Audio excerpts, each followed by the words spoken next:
Good evening mga kaibon. So isang malamig na gabi sa inyong lahat at Merry Christmas. So yan, so update lang tayo sa ating mga alaga. So nagkaroon tayo ng free time. So kanina kasing maaga ay masyadong maulan. So hindi tayo nakapunta dito sa ating ibunan. So ito lang yung pagkakataon natin. So update lang tayo sa ating mga alaga.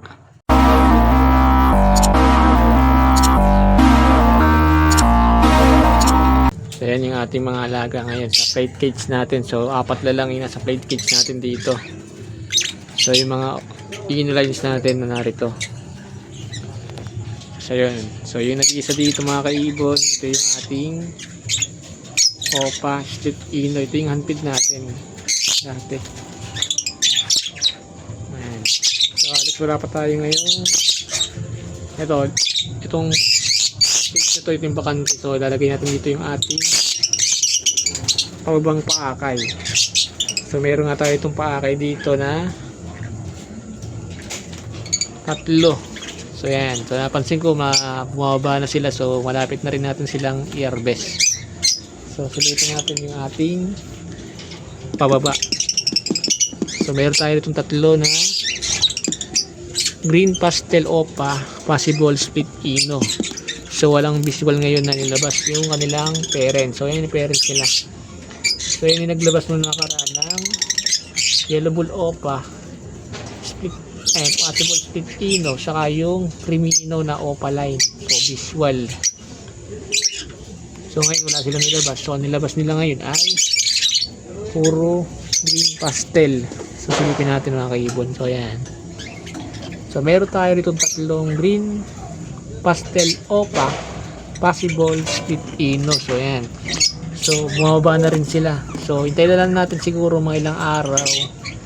So i-harvest na natin. So itong isa medyo tinutuka-tuka na siguro ng parents. So siguro iwalay ko na ito mga kaibon. So yan. So ito yung ating baba. Tapos dito naman sa kabila ay meron tayong isang natitira na paakay. So yung kapatid na rito ay visual na Lodino. Kaso nga lang namatay yung kapatid. So isa lang yung natira.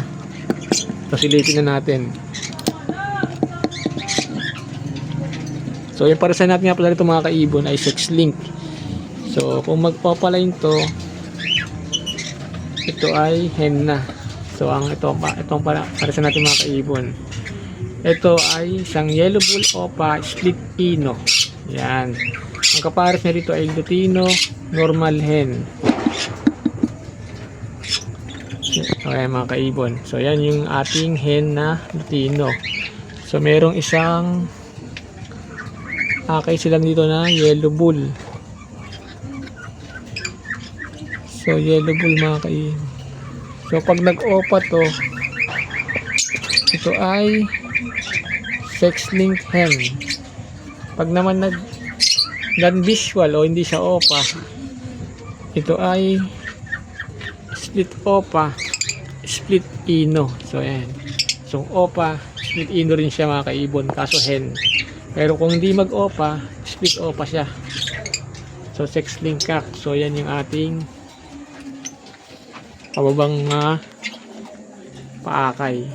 So ito lang yung ating pababa. So meron nga pala tayo ito isa pa mga kaibon. So yung kung napanood yung vlog nung nakaraan, meron tayo ditong maakay. So dalawang itlog yung natira dito sa ating perso. So yung isa yung napisa. Silipin natin mga kaibon. So yun mga kaibon yung ating back to back na wild type green perso. So meron silang paakay na isa. So yun, natatakluban lang. So isa.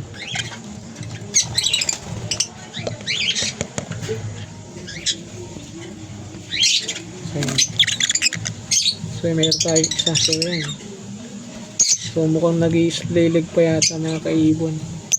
So pag-iisipan natin kung yung feed na lang natin ito mga kaibon.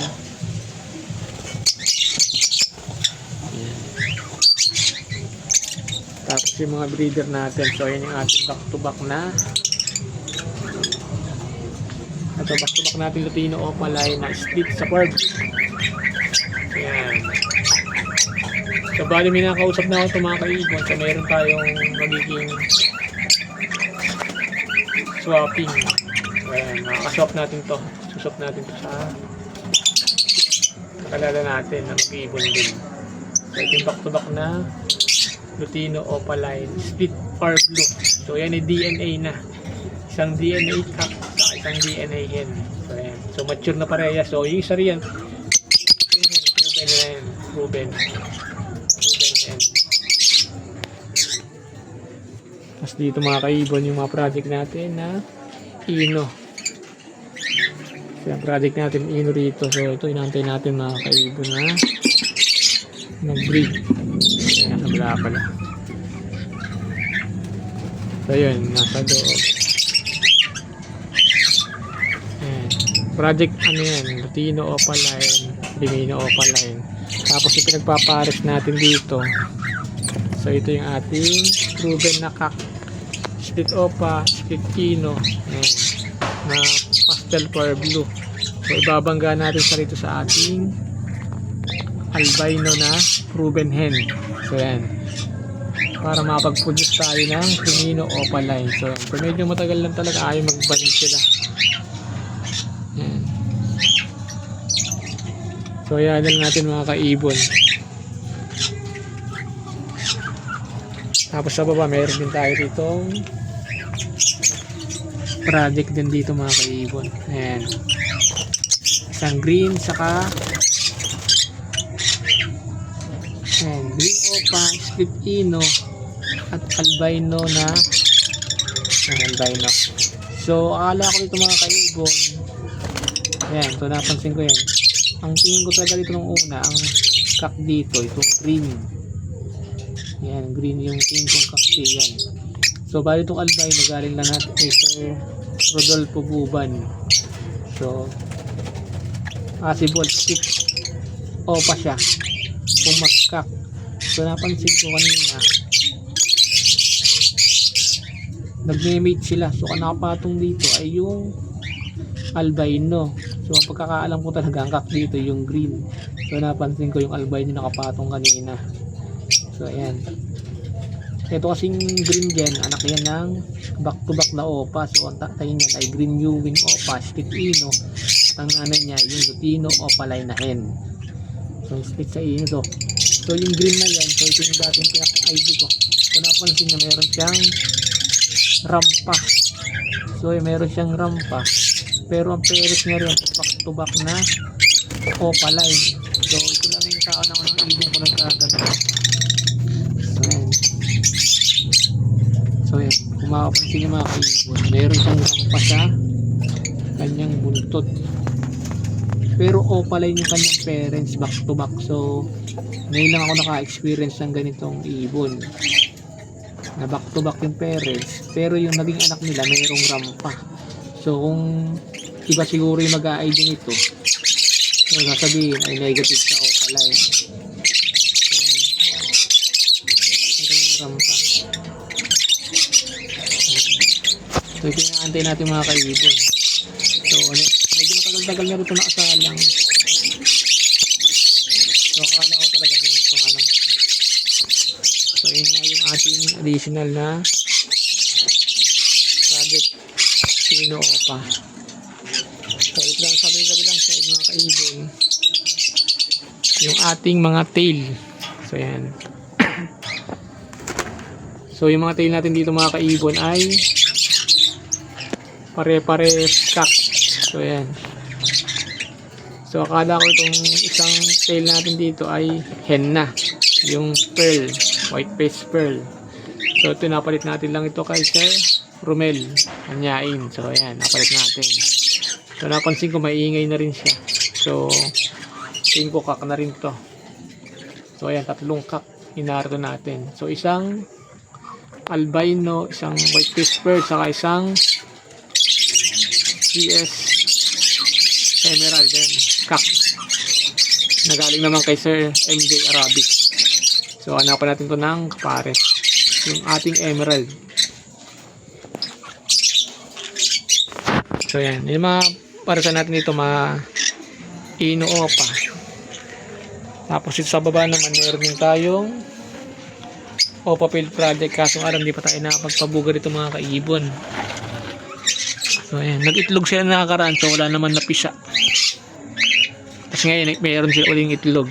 So silipin natin.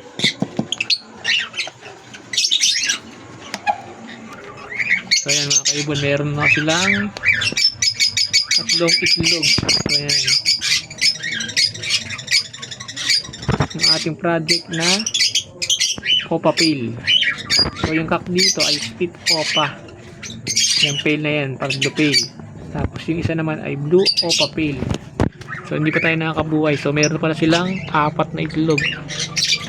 So ayan, hayaan muna natin mga kaibon. So yung mga Alps 1 natin, isalang ko na rin. So dun Alps 1 natin, back to back na Lutino Opaline na Alps 1. So kaso hindi rin sila nagpisa nung nakaraan. So ang gagawin ko, pag mag-itlog yung ating Alps 1 sa kabila, may Alps 1 tayo sa kabila, baka i-poster ko yung ibang itlog. Ayan, silipin natin. Isinalang ko na rin yung sa ating Alps 1 dito. Ayan, yung ating Alps 1. Ayan, gagawin natin pa poster sila.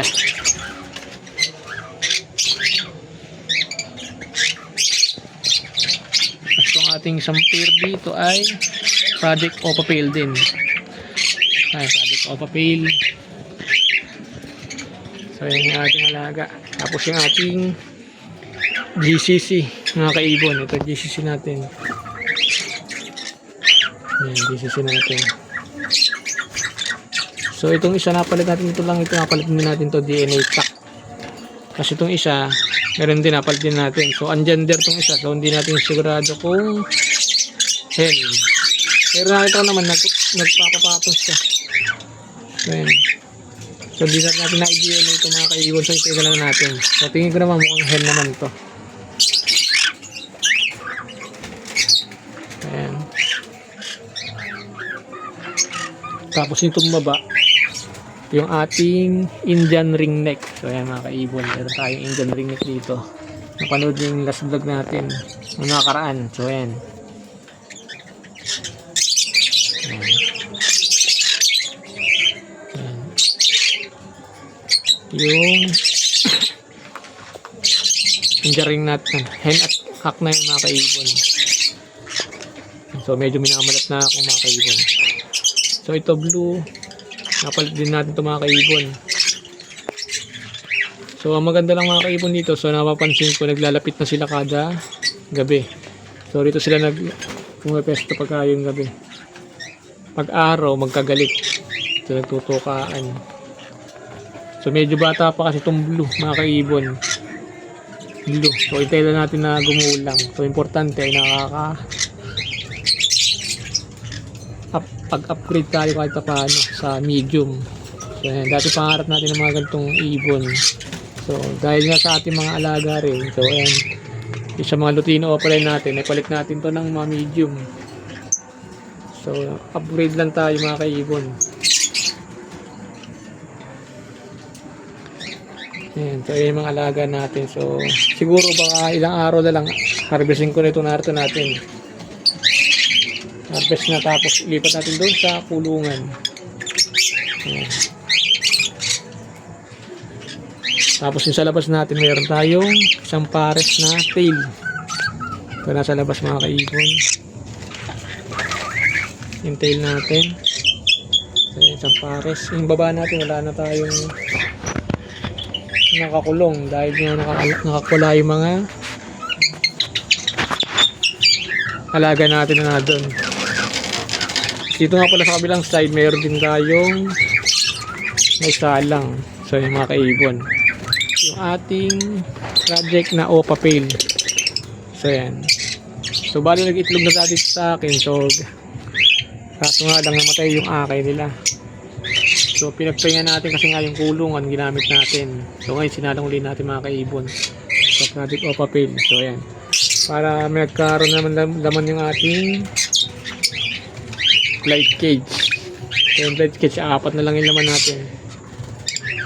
Yung sa kabila, wala nang laman. Saka yung isang sa labas, wala na rin laman. So, bali, isasalang natin ito ibang ating mga alaga rito. So, yun lang muna yung ating mga update dito sa aking ibunan. So, ayan. So, tamang tambay lang muna tayo dito mga kaibon. At Merry Christmas sa inyong lahat.